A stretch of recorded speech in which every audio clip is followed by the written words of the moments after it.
दूतावासको मझेरीबाट हामी आएका छौँ। घटना परिवेश र विचार गर्न कार्यक्रम तपाईको विचार विनयसँग।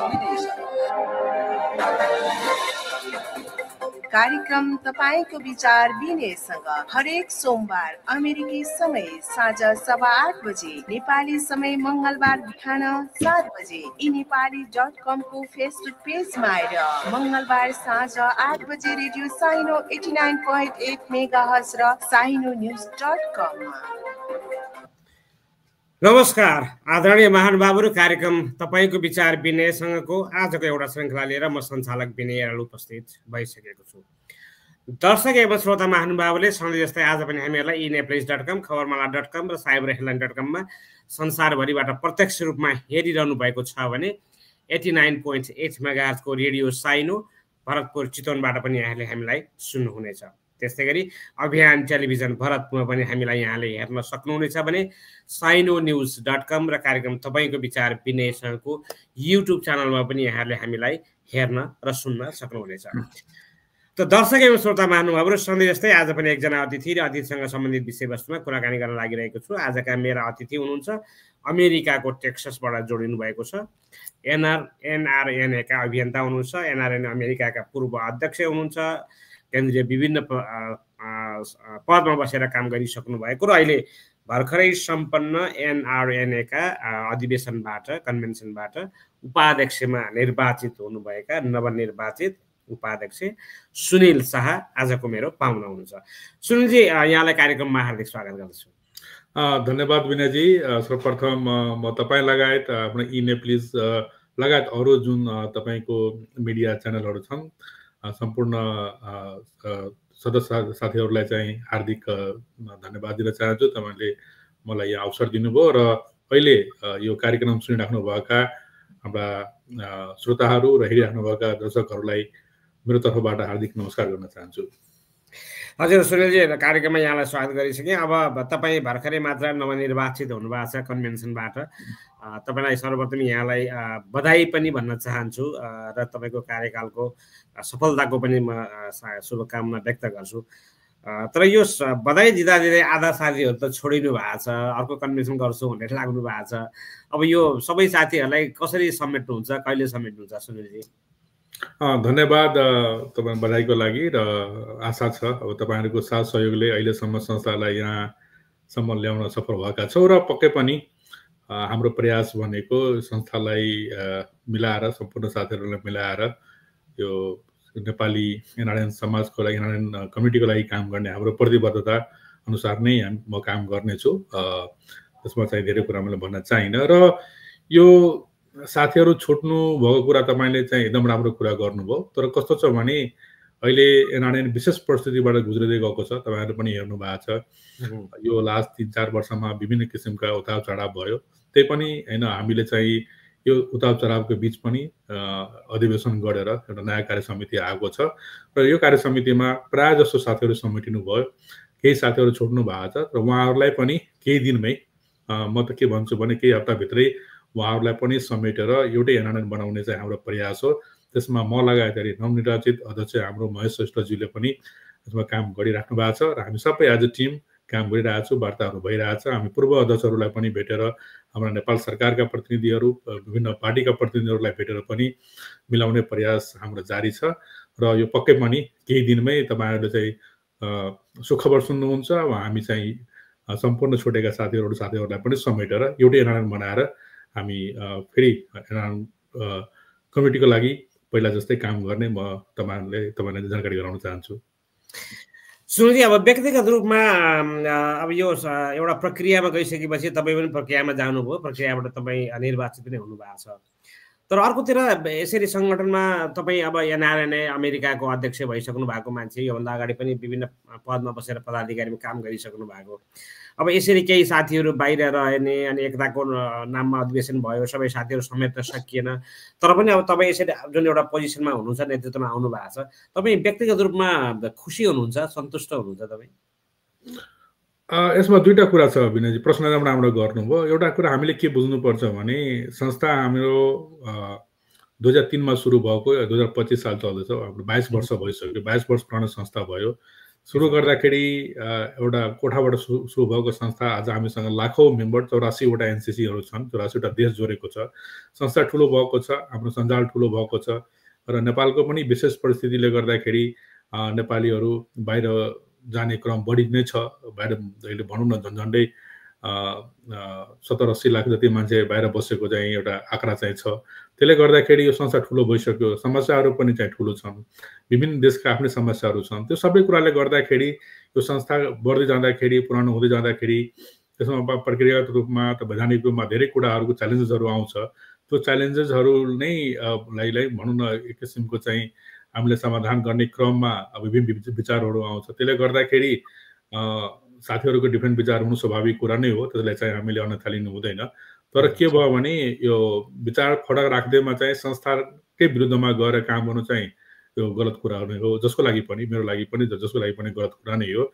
र यो पक्कै पनि म चाहिँ व्यक्तिगत रूपमा खुसी हुने कुरा पनि भएन, किनभने तपाईँले भनिसक्नुभयो म एउटा एनसीसी अमेरिका हाँकेर आएको र आइसिसिएमको साथ भएर काम गरिसकेको। मेरो उद्देश्य भनेको संस्था बलियो भयो भने, संस्था राम्रो भयो भने पनि हामी बलियो हुन्छौँ। हाम्रो आइडेन्टिटी भनेको संस्था हो। यो संस्था बलियो भएन भने हामी बलियो पक्कै पनि हुँदैन। यो संस्था चाहिँ राम्रो भएन भने हामी राम्रो हुँदैन। त्यसले गर्दाखेरि मेरो व्यक्तिगत जहिले पनि उद्देश्य भनेको तपाईँले अमेरिकै चलाउँदाखेरि हेर्नु भएको छ र कोषाध्यक्षबाट पनि पहिला काम गर्दा तपाईँले हेर्नु भएको छ, विभिन्न पोजिसनमा काम गरेर हेर्नु भएको छ। मेरो जहिले पनि उद्देश्य के रहन्छ भने संस्थालाई बलियो बनाउने हो। संस्था बलियो भयो भने हामी बलियो हुन्छौँ।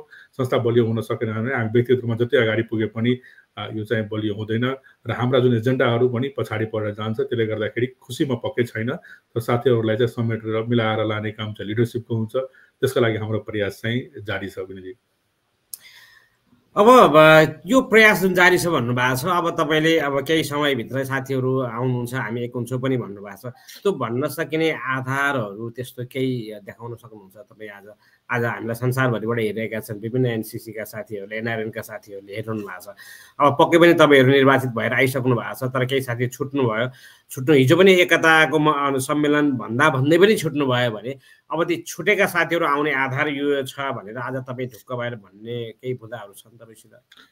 यसका 2-3टा कुरा छन्। एउटा कुरा के छ भने मैले अघि पनि हल्का छोएको थिएँ, तपाईँको यो विगत केही वर्षदेखि धेरै उतार चढाव भएको छ। त्यसले गर्दाखेरि यो उतार चढाव हुँदाखेरि नहुने पर्ने कुराहरू पनि भएको छ। त्यो हामीले चाहिँ स्वीकार्नै पर्छ। जस्तै यो अदालतमा जानुपर्ने कुराहरू अथवा विभिन्न पक्षले मुद्दा दिएका कुराहरू पनि यहाँ हामी सबै अगाडि नै छन्, त्यसमा लुकाउनु पर्ने कुरा केही पनि छैन। त्यो कुराहरू हुनु हुँदैन, त्यो संस्थालाई कमजोर बनाउँछ। र त्यो प्रक्रियामा गइसकेपछि, कोर्टमै गइसकेपछि कोर्टको आफ्नो प्रक्रिया हुन्छ र त्यो प्रक्रिया पुरा गरेरै निर्णयहरू बाहिर आएको छ। त्यसकै निर्णयको आधारमा हाम्रो नेपालको सर्वोच्च अदालतले निर्णय गरेर नै यो एकताको अधिवेशन भएको हो। त्यसमा चाहिँ त्यसमा चाहिँ द्विमत चाहिँ छैन र त्यसमा चाहिँ नस्वीकार्नु पर्ने कुरा केही पनि छैन। त्यसले गर्दाखेरि चाहिँ यो नहुनुपर्ने कुरा भयो पनि एउटा चाहिँ प्रक्रियामा आएर यो कमिटी बनेको हो र मिलाउने कुरामा अब यही एकताको अधिवेशन हुँदै गर्दाखेरि तपाईँलाई पनि थाहा थियो भन्दा 3टा अर्गनाइजेसन भइसकेको थियो, 3तिर भइसकेको थियो। साथीहरूलाई समेटेर धेरै प्रायः साथीहरूलाई ठाउँमा ल्याइयो। अब अझ पनि केही साथीहरू चाहिँ बाहिर हुनुहुन्छ, उहाँहरूलाई पनि, किनभने एउटा हामी सबैले के बुझ्नुपर्छ भने एनआरएनमा नमिलेर हामी कसैलाई चाहिँ नमिल्नुको विकल्पै छैन। यसलाई चाहिँ म राख्न चाहन्छु, किनभने यो संस्थालाई मिलाउन सकेन भने हामी एनआरएनको जुन एजेन्डाहरू छ त्यो एजेन्डामा काम गर्नै सक्दैनौँ। किनभने हामीले हाम्रो एजेन्डाहरू नेपाल सरकारसँग जोडेका छन्, नेपालका राजनीतिक पार्टीहरूसँग जोडेका छन्। त्यसले हामी एक भएर जान सकेन भने हाम्रा जुन एजेन्डाहरू छन्, नेपाली नागरिकताको कुराहरू संविधानमा आइसकेपछि पनि पूर्ण रूपमा चाहिँ त्यसको सुविधाहरू लिन सकेको छैन, त्यो मुद्दाहरू छन्। त्यसपछि लगानीका कुराहरू पनि छन्, होइन, दोहोरो कर प्रणालीका कुराहरू पनि छन्। यी कुराहरू जुन नयाँ जेनेरेसनलाई कसरी नेपालसँग जोड्ने कुराहरू छन्, यी नेपालको विकासमा हाम्रो एनआरएनको काम भनेकै नेपालको विकासमा सहयोग गर्ने हो, हातमालो गर्ने हो। त्यो कुराहरू सबै गर्नका लागि केही साथीहरूले म होइन म छुट्टै गर्छु, छुट्टै गर्न त धेरै संस्थाहरूले पनि गरिरहेछन्, नगर्ने होइन, तर एनआरएनको नाममा गर्नको लागि हामी सबै साथीहरू आफ्नो आफ्नो विचार फरक भए पनि मिलेर जानुपर्छ भन्ने एउटा ठुलो आधार हो। र त्यसका लागि चाहिँ कमी कमजोरी जुन भएको छ त्यो कमी कमजोरीहरूलाई कसरी सुधार्ने अथवा विधान अभावको कमी कमजोरीहरूलाई कसरी चाहिँ हामीले त्यसलाई करेक्सन गर्ने, विशेष अधिवेशन गरेर हुन्छ कि अथवा संविधान के अरे विधानसभा गरेर हुन्छ कि, यी कुराहरू गर्ने हामीले गर्नुपर्छ, गरि पनि रहेको छु। यी सबै कुराको आधार मानेर नेपाली हितको लागि, एनआरएनको हितको लागि जुन हामीले काम गर्ने जुन जता भए पनि साथीहरूको उद्देश्य भनेको एनआरएनको लागि काम गर्ने नै हो। त्यो नै ठुलो आधार छ, हामीलाई मिल्नको लागि ठुलो आधार छ। किनभने हामी कमजोर भयो भने हाम्रो एजेन्डाहरू तुहिन्छ, हामी कमजोर भइन्छ, व्यक्तिगत रूपमा कहीँ पनि पुग्दैन। सबै पक्ष साथीहरूले त्यो कुरा बुझ्नु भएको छ र हाम्रो भित्री रूपबाट पनि कुराहरू भइरहेछ। कुराहरू बुझ्दाखेरि उहाँहरू पनि चाहिँ संस्थालाई के अरे बन्दिनी बनाउनु हुँदैन अथवा चाहिँ संस्थालाई चाहिँ गलत बाटो बनाउनु हुँदैन भन्ने कुरामा उहाँहरू पनि हुनुहुन्न। उहाँहरूलाई पनि संस्थाको माया छ, यिनीहरूलाई केही गर्नुपर्छ भन्ने कुराहरू यी सबै आधारले गर्दाखेरि मलाई विश्वास छ यो छलफलको आधारमा अहिलेसम्म संसारमा जति कुरा पनि छलफलको आधारमै मिलाइएको छ होइन। ठुलो चाहिँ हाम्रो सहमतिहरू छलफलका आधारमा भएको छलफल भइरहेछ र मलाई आशा छ यी कुराहरूले गर्दाखेरि हामी चाहिँ एक ठाउँमा फेरि हुन्छौँ।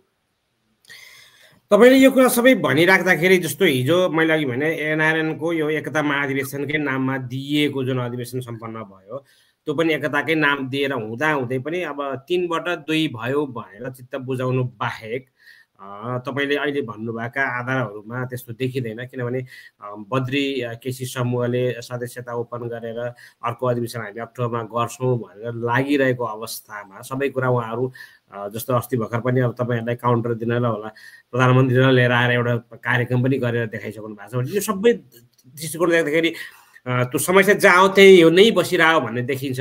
अब तपाईँ निर्वाचित भएर आइसकेपछि, तपाईँ महेश श्रेष्ठजी निर्वाचित भएर आइसकेपछि तपाईँहरूले हातेमालो बढाउनको लागि केही कुराहरू अघि सारिसक्नु भएको छ। यद्यपि धेरै समय भएको छैन होला, तर पनि त्यस्तो केही ग्रिन सिग्नल तपाईँले दिनुभएको छ कि हामी एक कदम अगाडि एक कदम पछाडि पनि हट्न सक्छौँ भन्ने आधारहरू, लचिलो हुने आधारहरू अगाडि बढाउनु भएको छ तपाईँहरूले?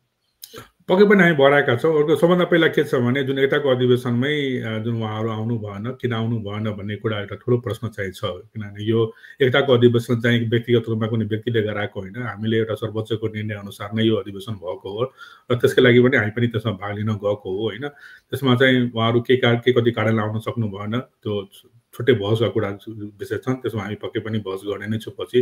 तर अहिलेको यसमा अब यो परिस्थितिमा हामीले निर्वाचित भएर आइसकेपछि कन्भर्सेसनहरू सुरु भएको छ। मैले अघि पनि भनेको थिएँ हाम्रो लेभलमा चाहिँ विशेष गरेर हाम्रा प्रेसिडेन्ट महेश श्रेष्ठज्यूले चाहिँ कुराहरू अगाडि सार्नु भएको छ र हामीले पनि आफ्नो लेभलबाट कुराहरू गरिराखेका छौँ होइन। विभिन्न एनसिसीहरूमा पनि हामीले कुराहरू गरिराखेका छौँ, कुराहरू भएको छ। मैले अघि पनि भने हाम्रो विभिन्न किसिमका मिटिङहरू अथवा चाहिँ पूर्व अध्यक्षज्यूहरू हाम्रो आइसिसीका एनआरएनका पूर्व अध्यक्षज्यूहरूसँग पनि भेट्ने कामहरू, यसको बारेमा छलफल हुने कुराहरू भएको छ। म पनि कति ठाउँमा पुगेको थिएँ, कति कुराहरू कन्भर्सेसनमा म पनि थिएँ। सो कन्भर्सेसन सुरु भइसकेको छ। नभए यसमा चाहिँ अब हाम्रो पनि कस्तो छ भने जितेर पनि हामी कुनै त्यहाँ हामीलाई नै अफिस चाहिन्छ भने हामी त्यस्तो गर्नु पनि गएको छैन होइन। हामी सहमतिमै कुरा गरेरै यो एनआरएनको अफिसमा हामी सबै मिलाएर लिनुपर्छ भन्ने पक्षमा छौँ। त्यसले गर्दाखेरि हामी 3 हप्ता भइसकेपछि पनि 2 हप्ताभन्दा बढी भइसक्यो हामीले कुनै पनि किसिमको त्यस्तो चाहिँ गतिविधि गरेको छैन, जसले गर्दाखेरि संस्थालाई चाहिँ एउटा हार्म होस् भन्ने कुरा गरेको छैन। त्यसले गर्दाखेरि बद्रीजीहरूले पनि अब तपाईँले भन्नुभयो उहाँले प्रधानमन्त्रीलाई ल्याएर नै देखाउनु भयो भन्ने कुरा, उहाँहरूले पनि त्यसो देखाउनु चाहिँ कसलाई देखाउने भन्ने कुरा हो। किनभने हामी एनआरएनको लागि काम गर्ने भइसकेपछि, एनआरएन कमिटीको लागि काम गर्ने भइसकेपछि हामी यो समाजको लागि राम्रो काम गरेर कसैलाई देखाएर कसैलाई प्रधानमन्त्री अथवा चाहिँ कसैलाई ल्याएर भन्ने कुरामा हामी कहीँ पनि पुग्दैनौँ। त्यो कुरा हामी सबैले बुझ्नुपर्छ, उहाँहरूले पनि बुझ्नुपर्छ, हामीले पनि बुझ्नुपर्छ। यो झगडा गरेर अब कमजोर मात्रै भइन्छ, कहीँ पनि पुग्दैन भन्ने कुरा हो। र अब केही दिनको कुराहरू होला, मैले भने वार्ता कुराहरू सुरु भइसकेको छ। हिजो पनि मेरो व्यक्तिगत रूपमा कुरा आउँदाखेरि अब 1-2 हप्तामा नै केही न केही आउँछ भन्ने कुराहरू पनि भइरहेछ। विभिन्न एनसिसीहरूमा पनि मेम्बरसिप खोल्ने कुराहरू भइसकेको, त्यसले गर्दाखेरि हामीले एक किसिमका फ्लेक्सिबिलिटी चाहिँ देखाएका छौँ। एनसिसीहरूलाई पनि तपाईँहरू आफ्नै हिसाबले चाहिँ गर्नुहोस् होइन भन्ने कुराहरू पनि हामी गरेका छौँ। ती सबै कुराले गर्दाखेरि चाहिँ त्यहाँ कन्भर्सेसनहरू सुरु भएको छ र चाँडै केही न केही एउटा चाहिँ निर्णयमा पुग्छ जस्तो मलाई लाग्छ। सुनिलजी, तपाईँले अहिलेसम्म जस्तो तपाईँ योभन्दा अघिल्लो कार्यकालमै बसेर पनि नजिकसँग केन्द्रीय नेताहरूसँग बसेर काम पनि गर्नुभयो, सबैसँग सहभागी पनि हुनुभएको छ मिटिङहरूमा। तपाईँले बुझेको निचोड समस्या के रहेछ? किन यो झगडा भयो, किन नमिलेको हो? तपाईँले थाहा पाएको गुदी चाहिँ के हो सुनिलजी झगडा हुनुमा, नमिल्नुमा के थाहा छ? होइन, मैले अघि पनि भनिसकेँ संस्था ठुलो भइसक्यो, यसो विचारहरू धेरै आइसके होइन। यसमा चाहिँ धेरै साथीहरूको चाहिँ अब विभिन्न किसिमका चाहिँ समस्याहरू, विभिन्न राज्यका विभिन्न समस्या छन्। जस्तै अमेरिकाका आफ्नै समस्या छन्, मिडल इस्टका आफ्नै समस्या चाहिँ छन् होइन। अब युरोपका आफ्नै समस्याहरू छन्, अफ्रिकाका आफ्नै समस्या छन्। त्यो समस्याहरू पनि छन् र सँगसँगै के एउटा संस्था ठुलो भएपछि विचारहरू पनि त्यही कुरा डिफ्रेन्ट विचारहरू आउन थालिसकेपछि अलि मेन चाहिँ त्यो विचारकै कुरालाई लिएर चाहिँ फरक भएको देखिन्छ होइन। अब कस्तो छ भने यो नराम्रो कामको लागि कसैको पनि चाहिँ त्यसमा चाहिँ छैन। अलिकता चाहिँ कस्तो छ भने मेरै विचार ठिक हो कि भन्ने किसिमका प्रवृत्ति अलिक बढी बढेको जस्तो देखिन्छ होइन। मैले भनेको कुरै ठिक छ कि भन्ने किसिमको केही कुराहरू केही व्यक्तिगत रूपमा एक दुईजना कुरा जस्तो देखिन्छ होला पक्कै पनि। त्यही नै मलाई लाग्छ। त्यस्तो चाहिँ कुनै संस्थामा एउटा हुन्छ नि, कसैले कुनै एउटा ग्रुपले एकदमै नराम्रो काम गर्यो, संस्थालाई बिगार्नै खोजेर पक्कै पनि भएको होइन। अब यो ठुलो भइसकेपछि, संस्था ठुलो भइसकेपछि, विचारहरू धेरै भइसकेपछि यसमा चाहिँ आफू नै मेरै भनेको कुराहरू ठिक छ कि अलिकता भन्छ नि हाम्रो नेपालीमा भनौँ न अलिकता पर्सनल इगोका कुराहरू पनि जस्तो देखिएको चाहिँ छ। त्यति नै मलाई जहाँसम्म लाग्छ, अरू कुरा त खासै होइन। तपाईँले यो ठ्याक्कै अलिकति अझै लुकाउनु भयो। तपाईँले भन्न खोज्या कुराहरू चाहिँ हाम्रो यो पर्सनल इगोहरू चाहिँ हाम्रो संस्थापक अध्यक्षदेखि लिएर पूर्व अध्यक्षहरूकै इगोको लडाइँले यहाँसम्म यो समस्या उत्पन्न भएको भन्ने व्यापक कुरा छ।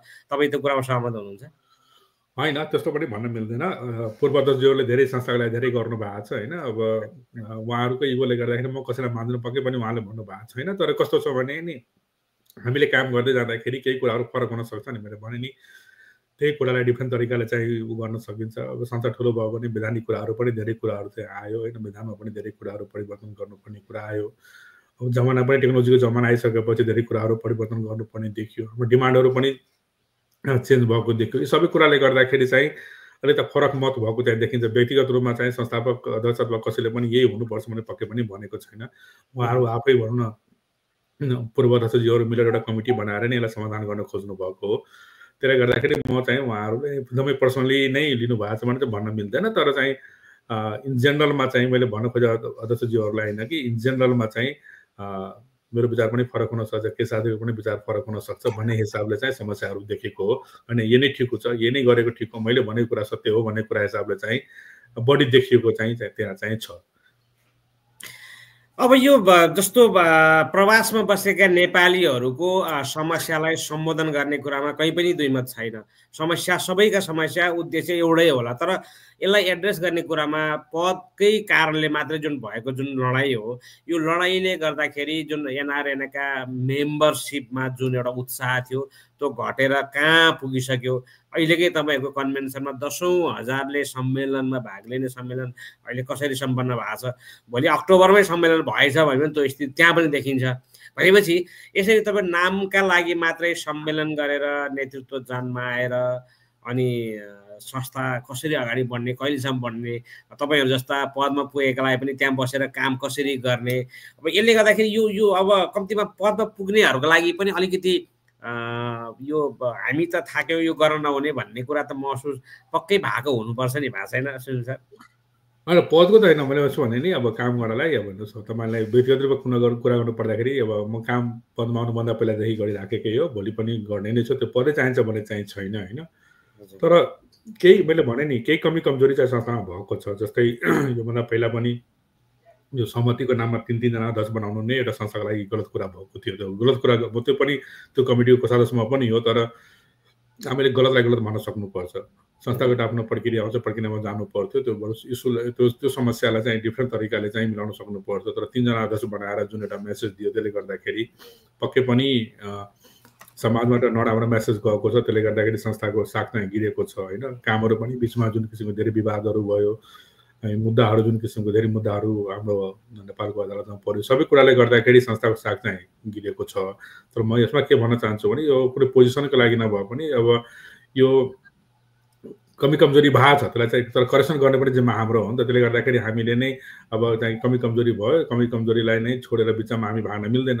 यो समस्यालाई समाधान गर्ने पनि जिम्मेवारी तपाईँ हामीकै नै हो, हाम्रो नै हो। त्यसले गर्दाखेरि चाहिँ यो मिलेर चाहिँ गर्नुपर्छ होइन। पदको लागि बिचमा चाहिँ सबै कुरा हो जस्तो मलाई लाग्दैन। तर कमी कमजोरी चाहिँ भएको छ। विगत रूपमा चाहिँ तपाईँको मैले भने 3 जना अध्यक्ष हुनु, त्यसपछि छोटे ग्रुपहरू खुल्नु, अदालतमा गर्ने मुद्दाहरू हाम्रो समस्या हामीले आफै सुल्झाउनु पर्थ्यो। यसमा चाहिँ धेरै तपाईँको नेपाल सरकारको इन्भल्भमेन्ट अथवा चाहिँ राजनीतिक पार्टीहरूको इन्भल्भमेन्ट चाहिन्छ। तर डेभलपमेन्टको लागि चाहिन्छ, विकासको लागि चाहिन्छ। हाम्रो चाहिँ चुनावी प्रक्रियामा अथवा चाहिँ हाम्रो संस्थागत प्रक्रियामा चाहिँ त्यति इन्भल्भमेन्ट नभएको भए यो समस्या हुँदैन। त्यो इन्भल्भमेन्ट भयो, जानी अनजानेमा इन्भल्भमेन्टहरू भएको छ।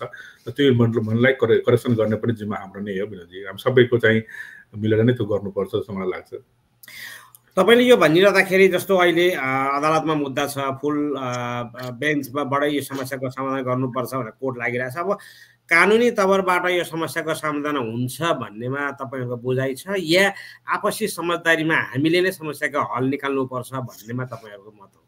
अनि कानुनी निर्णय एउटा होला, कानुनी निर्णयले गर्दाखेरि समस्या समाधान हुँदैन, त्यसले हामी कहीँ पनि पुग्दैनौँ। हामीले नै बसेर गर्नुपर्छ, किनभने मैले भनिसकेँ यो चाहिँ नन प्रफिट अर्गनाइजेसन हो, हामी यो संस्थामा आएर के दिन आएको संस्था हो। त्यसले गर्दाखेरि अदालतले के भन्यो मैले अघि पनि भनिसकेँ मैले 3 जना अध्यक्ष बनाउनु अथवा चाहिँ कोर्टमा चाहिँ कुराहरू लिएर जानु नै गलत भएको छ। त्यसलाई फेरि त्यो हामीले कोर्टकै निर्णय अनुसार चाहिँ हामी जान्छौँ भन्ने कुरा हुँदैन। अब कमी कमजोरी भएको छ, मैले भनिसकेँ कमी कमजोरी भइसकेको छ, तर हामीले बसेर मिलाउनुपर्छ, त्यसको विकल्प चाहिँ छैन। यो कोर्टको निर्णय गरेर पनि यो संस्था चाहिँ बलियो पक्कै पनि हुँदैन। हामी जबसम्म एक ठाउँमा बसेर हामी संस्थालाई अगाडि बढाउने जबसम्म प्रण गर्दैनौँ तबसम्म यो हामी जुन गिरेको साग छ त्यो सागलाई चाहिँ हामी उठाउन चाहिँ सक्दैनौँ। यो कुरा चाहिँ एकदमै प्रष्ट छ। सुनिलजी, अब तपाईँहरूको अगाडि दुईवटा ठुलो मैले देख्छु समस्याको यो एउटा चुनौती छ, किनभने संस्थालाई एक बनाएर अनि यो गिरेको सागलाई अगाडि ल्याउनु पर्ने, बिउताउनु पर्ने जुन चुनौती एउटा ठुलो चुनौती छ भने अर्कोतिर सँगसँगै जसरी हिजो चाहिँ पुराना सदस्यहरू हिँडेका थिए, पुराना सदस्यहरूलाई फेरि हिजोको क्रियाशीलतामा लगेर फर्काउनु र नयाँ भावी पुस्ताहरूलाई यो एनआरएन प्रति आकर्षित गरेर सँगै लिएर जाने, यी चुनौतीहरूलाई आगामी दिनमा तपाईँहरूले लैजान सक्ने कार्यक्रमहरू केही एजेन्डाहरू बनाउनु भएको छ? कसरी अगाडि बढ्नुहुन्छ तपाईँहरू? एकदम पक्कै पनि तपाईँले भनेको कुरा एकदम सहमत छु, किनभने सबभन्दा पहिला चाहिँ गिरेको सागलाई हामीलाई त्यसलाई भनौँ न ठिक पार्नु पर्नेछ र त्यसको लागि त्यसपछि भोलिको दिनमा कसरी जाने पनि बाटोहरू हामीले कोर्नु पर्नेछ। त्यसको लागि हाम्रो एजेन्डाहरू चाहिँ प्रष्ट रूपमा चाहिँ हामीले इन्टरनली तयारी गरेका छौँ। सबभन्दा पहिला अहिले मिलाउने कुरा नै हो नम्बर 1 कुरा भनेको। यो मिलाउनको लागि चाहिँ विभिन्न साथीहरूसँग वार्ता भइरहेछ, किनभने नमिलिकन चाहिँ हामीले चाहिँ आफ्नो तरिकाले गयो भने यो चाहिँ बलियो हुँदैन। त्यसले गर्दा नम्बर 1 प्रायोरिटी भनेको हामी सबैलाई मिलाएर जाने नै हो।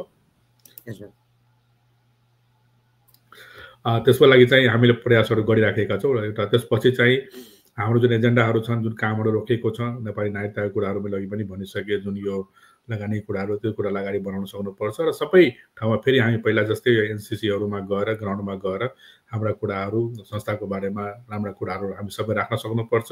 यो संस्थालाई जुन एउटा पहिला एक किसिमको जुन इन्भाइरोमेन्ट थियो ठाउँ ठाउँमा जाने, यो हाम्रो ग्राउन्ड लेभलमा सम्पूर्ण साथीहरूलाई जोड्ने जुन एउटा अभियान थियो त्यो हामीलाई पुनः सञ्चालन गर्न सक्नुपर्छ हामीले। र विभिन्न एनसिसीहरूमा गएर एनसिसीहरूको समस्यालाई लिएर हामीले उहाँहरूको समस्या समाधान गर्नका लागि सरकारी तहमा अथवा चाहिँ जुन लेभलमा गर्नुपर्ने छ त्यो लेभलमा हामीले फेरि सुरु गर्नुपर्छ। यी सबै कुराहरू हामी एजेन्डामा लिएर अगाडि बढेका छौँ र यो सबै कुराहरू गर्न सक्यो भने सबै कुराहरू पक्कै पनि गर्ने नै छ, हामीले गर्नै पर्छ, हामीसँग कुनै अर्को अप्सनै भएन। त्यो गर्न सक्यो भने फेरि संस्था चाहिँ पुरानो जस्तै एकदमै बलियो संस्था र एकदमै सबैले मन पराउने, सबैले इच्छा राख्ने संस्था चाहिँ पक्कै पनि बन्छ। अब यो नागरिकता ऐनको कुरा धेरै आइसक्यो। अब तपाईँले अहिले बुझ्नु भएको र अहिले पछिल्लो चोटि भएको अपडेट के छ नागरिकता ऐनको बारेमा? केही जानकारी छ तपाईँसँग? नागरिकतामा अब त्यही हो, मैले अघि अब संविधानमा आइसकेको कुरा हो। अब ऐन बनाउने कुराहरूमा अब केही ढिलासुस्ती भएको छ। ढिलासुस्ती भन्दा पनि त्यसमा चाहिँ केही डिलेजहरू भएछ। अब गृह मन्त्रालयले चाहिँ गर्नुपर्ने कुराहरू संसदबाट लगेर पास गराउनु पर्ने कुराहरूमा त्यसमा अलिकता चाहिँ कमजोरी देखिएको छ। अब नेपालमा सरकार पनि चेन्ज हुने र विभिन्न धेरै पार्टीहरूको संयुक्त सरकार भएकोले गर्दाखेरि हामी एनआरएनहरूले पनि हाम्रा कुराहरू राम्रोसँग राख्न नसकेको हो कि भन्ने चाहिँ मलाई लागेको छ होइन। त्यसका लागि पनि अब डिफ्रेन्ट भनौँ न यो कसो भइरहेछ भने राजनीतिक पार्टीहरूलाई बिहान चाहिँ एउटा ग्रुप जाने भने अर्को ग्रुप गयो भने उहाँहरू पनि एक किसिमको कन्फ्युजन मोडमा आउनुहुन्छ के हो भन्ने कुराहरू छ। यी सबै कुराहरूले गर्दाखेरि जुन हाम्रो ऐनमा बनाउनु पर्ने कुराहरू चाहिँ कानुन बनाउनु पर्ने कुराहरू अलिकति चाहिँ पछाडि चाहिँ परेको चाहिँ छ। तर हाम्रो पनि मिटिङहरू हुँदाखेरि नेताहरूसँग मिटिङ हुँदाखेरि अब यो कुरालाई चाँडै नै हामी आउने उसमा के भन्छ 17मै यसलाई चाहिँ हामी अगाडि बढाउँछौँ भन्ने चाहिँ आश्वासन हामीलाई दिनुभएको छ। तर कस्तो हुन्छ भने यो यस्तो कुराहरू लबीका कुराहरूमा हामी एक भएर लबी गर्न सकेन, हाम्रो कुराहरूलाई स्ट्रङली राख्न सकिएन भने अथवा चाहिँ हामीले उहाँहरूलाई कन्भिन्स गर्न सकेन भने पक्कै पनि डिलेजहरू हुन्छ। त्यो पार्ट चाहिँ मिसिङ भएको छ र जुन किसिमको कन्भर्सेसन भइरहेछ, जुन किसिमको जुन एउटा हाम्रा लिडर्सहरूबाट जुन कम्युनिकेसन भएको छ त्यसमा चाहिँ चाँडै नै अब त्यो कुराहरू भनौँ न प्रक्रिया पुरा गरेर अगाडि बढ्छु जस्तो चाहिँ एउटा चाहिँ मैले चाहिँ त्यो आभास चाहिँ पाएको छु। जस्तो अब अहिले परराष्ट्र मन्त्री तपाईँहरूको खेमामा हुनुहुन्छ अनि प्रधानमन्त्री अर्को खेमामा हुनुहुन्छ भने यसरी नेताहरू नै तपाईँहरूसँग नजिक भइराख्दाखेरि पनि तपाईँहरूले हाम्रो एकसूत्रीय मागलाई पनि पुरा गराउन नसक्नु, अगाडि बढाउन नसक्नु नेपालका राजनीतिक नेता पार्टीको कमजोरी हो या एनआरएनका नेताहरूको कमजोरी हो सुनिलजी? होइन, यो त हेर्नुहोस् कसैले अब यो खेमा भन्ने कुरा हुँदैन। अब तपाईँले भन्नुभयो परराष्ट्र मन्त्री हाम्रो खेमामा, प्रधानमन्त्री त्यस्तो खेमा चाहिँ छैन। उहाँहरू सबै एनआरएनको लागि राम्रै सोच्ने व्यक्तिहरू हुन्, तर त्यो केही त्यहाँ कमी कमजोरी भएकोले गर्दाखेरि त्यस्तो देखिएको मात्रै हो। अब कमजोरी त पक्कै पनि अघि पनि मैले भनिसकेँ, कमजोरी त नेताहरूको होइन, कमजोरी त हाम्रो हो नि। हामी अभियन्ताहरूले त्यो कुरालाई राम्रोसित राख्न सकेन भने, हाम्रा कुराहरूलाई ठाउँमा पुर्याउन सकेन भने, हाम्रा कुरालाई चाहिँ राम्रोसित चाहिँ प्रेजेन्ट गर्न सकेन भने हाम्रा कुराहरू पक्कै पनि हामी चाहिँ उपलब्धि हासिल गर्न सक्दैनौँ। त्यसले गर्दाखेरि कमी कमजोरी हाम्रैमा छ, हामीले करेक्सन गर्नुपर्छ। कमी कमजोरी मेरो पनि होला, अरू साथीहरू पनि होला, हाम्रो एनआरएन अभियन्ताहरूमै एनआरएन लिडरहरूमै त्यो कमी कमजोरी छ। सरकारको यसमा कुनै पनि दोष चाहिँ छैन। सरकारलाई त कन्भिन्स गर्ने काम हाम्रो हो नि। सरकारलाई आफ्नो कुराहरू राख्ने, प्रेजेन्ट गर्ने, उहाँहरूलाई सम्झाउने, उहाँहरूलाई बुझाउने हाम्रो एजेन्डा यो हो, हाम्रो माग यो हो, हामीले यसरी गऱ्यो भने यसरी देशलाई फाइदा हुन्छ भन्ने कुरा राख्ने काम दायित्व त हाम्रो हो नि। हामीले गर्न नसक्नु त हाम्रो कमजोरी हो नि। त्यसले गर्दाखेरि म पोलिटिकल पार्टिजको नेताहरूलाई चाहिँ म कमी कमजोरी भन्दैन, यो हाम्रो एनआरएनका अभियन्ताहरूको कमजोरी हो भन्ने कुरा म चाहिँ स्वीकार्नै पर्छ। रियालिटी पनि त्यही हो। तपाईँले यो स्वीकार गरिसक्दाखेरि जस्तो अहिले तपाईँ अब अहिलेको वर्तमान कार्य समितिको एकदम सशक्त उपाध्यक्ष पनि हुनुहुन्छ र भोलि यो तपाईँहरूको समस्या यो दुईटा सङ्गठन एउटा बनाउने यो कुरा विवाद एकातिर होला, तर यो नागरिकता ऐनका लागि नागरिकता ऐनको चाहिँ विधेयकलाई पारित गराउनुपर्छ भन्नेमा दुईटा तिनवटा जति समूह हुनुहुन्छ तपाईँहरू सबैको एकमत पक्कै पनि छ। जाने बाटो, जाने समूह, भेट्ने समूह बेला फरक फरक होला, तर यो कुरामा चाहिँ तपाईँ एज उपाध्यक्ष र तपाईँको अहिलेको कार्य समिति अबको यो अहिले चलिरहेको सदनबाट हामी यो नागरिकता ऐन पारित गराउनका लागि मरिहत्ते लाग्छौँ भनेर आज हामीलाई संसारभरिबाट सुन्ने दर्शक श्रोताहरूलाई, एनआरएनहरूलाई यो अहिलेको सदनमा चलिरहेकोमा हामी चाहिँ पास गराउनको लागि हामी पहल गर्छौँ भनेर तपाईँ वचनबद्धता व्यक्त गर्न सक्नुहुन्छ सुनिलजी? होइन, हामी अलरेडी प्रक्रिया हामी गरिसकेका छौँ। मैले भनिसकेँ, अघि पनि भनिसकेँ, हामी चाहिँ यो बारेमा धेरै हाम्रा सरकारमा बसेका नेताहरूसँग कुरा गरिसकेका छौँ। उहाँले पनि शासन दिनु पनि भएको छ, यो सत्रमा चाहिँ हामी लिएर जान्छौँ भन्ने भन्नुभएको छ। सबै कुरा रेडी नै भइसकेको छ। गृह मन्त्रालयमा चाहिँ रेडी भएर बसेको अवस्था चाहिँ छ। अब यसलाई चाहिँ प्रक्रियामा लानुपर्ने मात्रै कुरा हो। त्यसको लागि हामीले अब सुरु गर्छौँ भनेर पहल अलरेडी सुरु भइसकेको छ र हामीलाई आशा छ पक्कै पनि यसमा छ। पक्कै पनि हामी त्यसकै लागि अभियानमा लागेको हो। यसमा पनि हामी प्रतिबद्धता छौँ। यसमा चाहिँ हामीले गर्नुपर्ने कुराहरू गरिराखेको छु र कन्टिन्यू गर्नेछु भन्ने कुरा म यहाँ तपाईँहरूलाई जानकारी गराउन चाहन्छु। भनेपछि यो छिटोभन्दा छिटो नागरिकता ऐन पास भएर आउँछ भन्नेमा हामी आशावादी रहन सक्छौँ? हजुर, यसमा चाहिँ हाम्रो चाहिँ प्रयास एकदमै सकेसम्म। अब धेरै कुराहरू उहाँहरूको प्रक्रियामा आउने कुराहरूमा समय कुराहरू होला, तर हाम्रो तर्फबाट कुनै पनि किसिमको हामीले कमी कमजोरी छोडेका छैनौँ त्यसका लागि। हजुर, ठिक छ। आशा गरौँ अब सकेसम्म यो नागरिकता ऐन चाहिँ समाधान भएर आओस्, तपाईँहरूको चाहिँ पहल र देखियोस् भन्ने हाम्रो पनि कामना छ सुनिलजी। अब यो तपाईँ एनआरएनए अमेरिकाको पनि पूर्व अध्यक्ष पनि भएर काम गरिसक्नु भएको भए अब यो एनआरएनएको अमेरिकामा को जुन अब आगामी सम्मेलनलाई लिएर अलिकति 2-4 दिनदेखि गाई गुई समस्याका कुराहरू, विवादका कुराहरू बाहिर देखिया छ। तपाईँ यो कुरामा कतिको जानकार हुनुहुन्छ सुनिलजी? होइन, अब मेन चाहिँ म जानकार चाहिँ छु।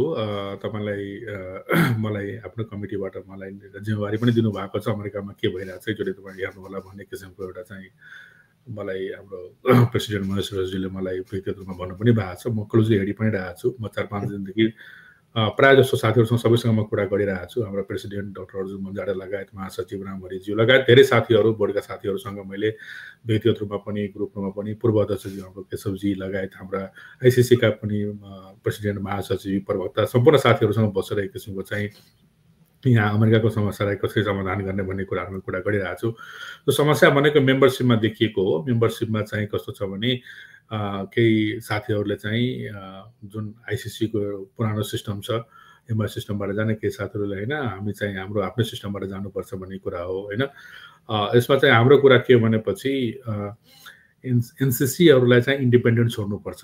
जस्तै म पनि एनसीसी अमेरिकाको प्रेसिडेन्ट हुँदाखेरि आइसिसीबाट त्यो बेलामा एमआई सिस्टममा जाने कुरामा म चाहिँ गएको थिएन, म हाम्रो अमेरिकाकै सिस्टममा त्यो बेलामा गएको हो। किनभने मलाई के लाग्छ भनेपछि व्यक्तिगत रूपमा म त्यसको ठुलो एउटा सपोर्टर पनि हो एनसीसीहरूलाई इन्डिपेन्डेन्ट राख्ने कुरामा। अहिले पनि बिचमा चाहिँ विभिन्न कारणले गर्दाखेरि हामी आइसिसीको सिस्टममा हामीले जोड्यौँ। आइसिसीको सिस्टमको मैले विरोध गरेको होइन, तर के हुनुपर्छ भने कुनै पनि एनसीसीलाई इन्डिपेन्डेन्ट छ भने पहिला इन्डिपेन्डेन्ट छोड्नुपर्छ। अब कसैलाई कुनै पनि एनसीसीलाई सपोर्ट चाहिन्छ भने आइसिसीबाट गरे पनि भयो, उहाँहरूलाई जे छ आफ्नो त्यसमा गर्न दिनुपर्छ भन्नेको म एउटा स्ट्रङ बिलिभर पनि हो र त्यसको चाहिँ एउटा ठुलो भोइस लिएर हिँड्ने मान्छे व्यक्तिबाट म पनि हो। त्यसले गर्दाखेरि अमेरिकामा पनि हामीले के बनाएको छौँ भने हामीले अस्तिको मिटिङबाट दोस्रो मिटिङबाट हामीले के पारित गरेका छौँ भने एनसीसीहरूले आफ्नो किसिममा चाहिँ मेम्बरसिप ड्राइभ सुरु गर्न सक्नुहुन्छ भन्ने कुरा नै हामीले प्रश्न पारिसकेका छौँ। त्यसले गर्दाखेरि अब एनसीसी लेभलमा चाहिँ एनसीसीको जुन कार्य समिति हुन्छ हामीले गरेर कसैलाई फोर्स गर्न मिल्दैन, किनभने एनसीसीको आफ्नै कार्य समिति हुन्छन्, आफ्नै प्रेसिडेन्ट छन्, अब पदाधिकारी साथीहरू हुनुहुन्छ, उहाँहरूले बसेर समस्या समाधान गर्ने हो। उहाँहरूले मिटिङ गरेर जुन एउटा निर्णय गर्छ त्यो निर्णय हामीले मान्ने, उहाँहरूले जुन सिस्टम माने पनि त्यो सिस्टमलाई हामीले एक्सेप्ट गर्ने हो होइन। उहाँहरूले आफ्नै सिस्टमबाट जानुभयो भने हामी एक्सेप्ट गर्छौँ, उहाँहरू कुनै जुन पनि सिस्टममा गयो भने हामी त्यसलाई चाहिँ एक्सेप्ट गर्छौँ भन्ने कुरा हाम्रो हो। यसका लागि चाहिँ अब तर बिचमा अलिकता कन्फ्युजन पनि क्रिएट भएको र अलिकता फरक किसिमको कुराहरू पनि नेगेटिभ तरिकाले पनि कुराहरू बाहिर ल्याएको देखेर गर्दाखेरि म व्यक्तिगत रूपमा सबै प्रायः जस्तो साथीहरूसँग चाहिँ कम्युनिकेसनमा छु, कुराहरू भइरहेछ र मलाई लाग्दैन यो समस्या चाहिँ अब 1-2 दिनमै यो समस्या चाहिँ कार्य समितिका साथीहरू एक ठाउँमा आउनुहुन्छ। अब यो जो हाम्रो प्रेसिडेन्ट जिले पनि अब यहाँको एनसीसीका प्रेसिडेन्ट डाक्टर अर्जुन मन्जारेजीले पनि आएर म मिटिङ राख्छु भन्ने कुरा भएको थियो। उहाँले पनि कुरा गर्दाखेरि अब तपाईँहरूको इन्टरनल कुरा अब मिटिङ राख्नुहोस्, मिटिङ राखेर जुन एउटा निर्णय गर्नुहुन्छ त्यो निर्णय नै हामी मान्ने हो भन्ने कुरा मैले राखेको छु।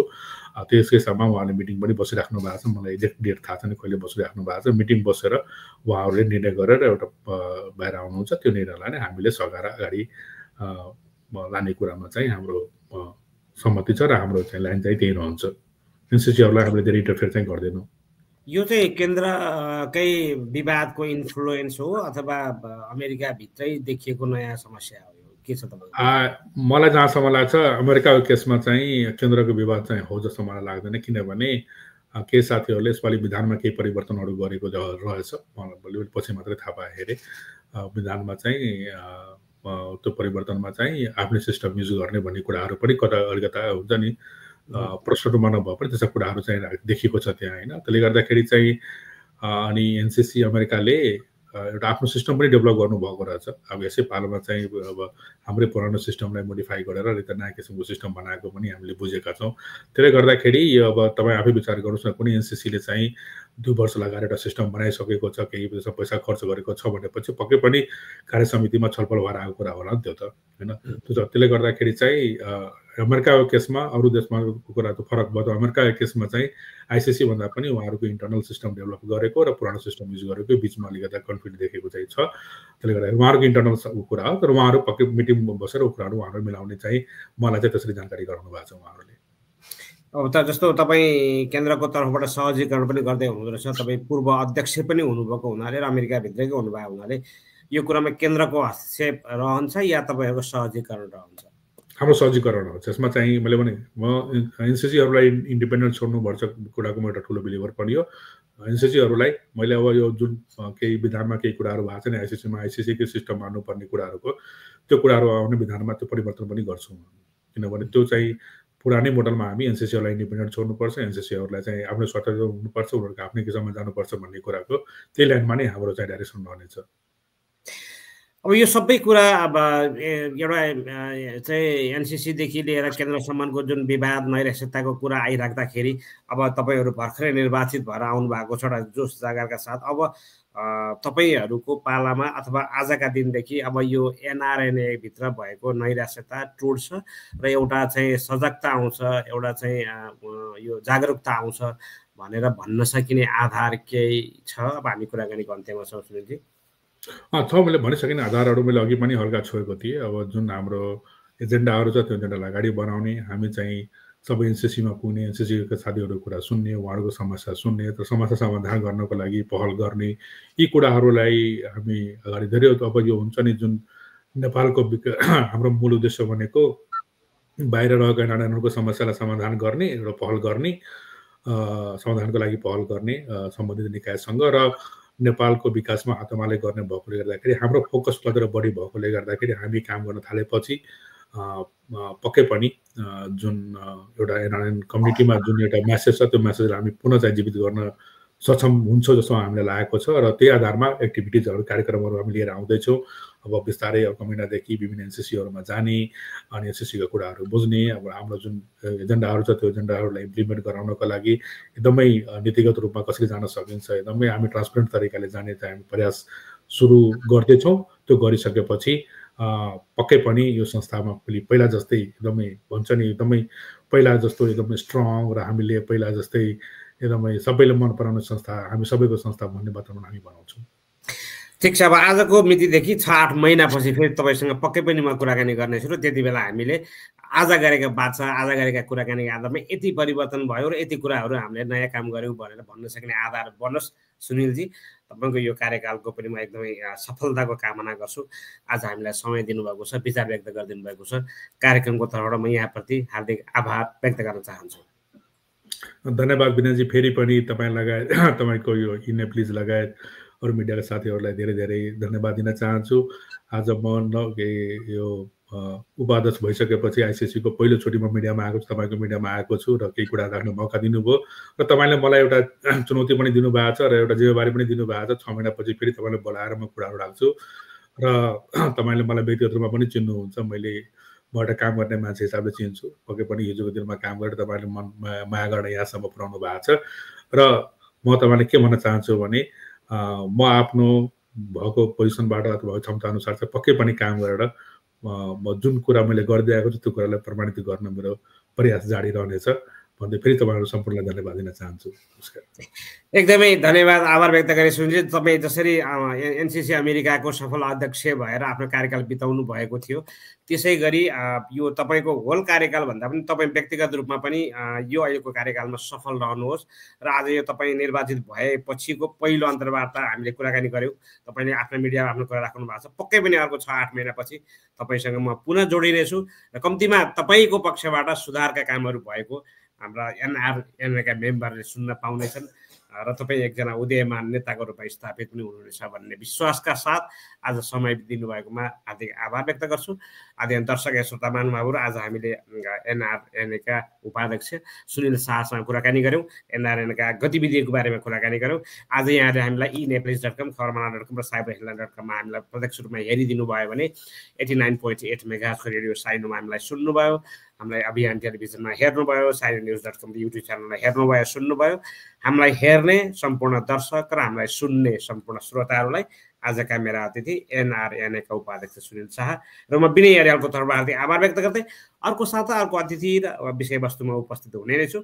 तबसम्मका लागि आजका लागि हामी दुवैजनालाई आज्ञा दिनुहोस्। धन्यवाद। नमस्कार। नमस्कार।